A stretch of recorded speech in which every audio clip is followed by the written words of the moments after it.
balikan natin si The Conqueror, Vic. No? Ito isa sa tatlong anak ng mga babae ni Pare Vic. Okay? Paano ba si Vic bilang ama? Stricto ba? Lalo't babae ka. At sa karir mo, nagbigay ba siya ng tips? Si Daddy, alam mo, kahit gusto niya maging strict na tatay, parang dahil nakikita niya na doon kami masaya, parang binibigyan niya kami ng room para hanapin yung sarili namin mag-grow.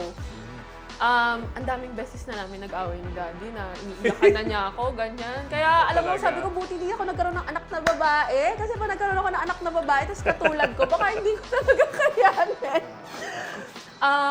Sobrang daddy's girl ako. Lahat ng mga tattoo ko tungkol sa daddy ko. Ito, meron akong 7474. Ito yung pinakauna kong tattoo. Hindi niya alam kung magagalit siya sa akin na nagpa-tattoo ako or hindi. Kasi sabi ko, Daddy, points mo yan sa PBA. Total number of points na skinor nung daddy ko. 7,474. Tapos meron din ako dito sa likod, Conqueror. Conqueror. Wow. So, lahat ng mga sobrang daddy's girl talaga. Tsaka ang lakas ng influence ng daddy ko sa akin. Kasi, kaya ako gusto maging reporter. Gusto ko mag-cover ng basketball kasi wala akong ibang ginawa kundi panoorin yung daddy ko.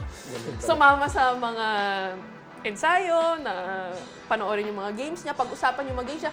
Pagkatapos namin manood ng, let's say, kahit anong basketball game, gusto ko yung pinapakinggan ko siya kung ano yung team niya sa game, ano yung nangyari, bakit sila nanalo, bakit sila natalo. So, kahit medyo meron akong ibang hindi naiintindihan kasi sobrang technical na nung basketball terms, tuwan-tuwa pa rin ako na nakikinig ako sa kanya. So, in terms of life, in terms of basketball, ang laki talaga ng influence ng daddy ko sa akin.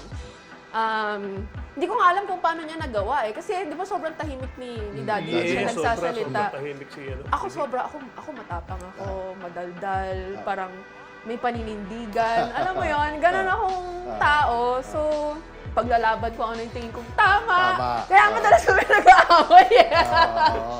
Daddy mo, Ayun. tahimik. Ang hirap. So, daddy's girl talaga. Siyempre.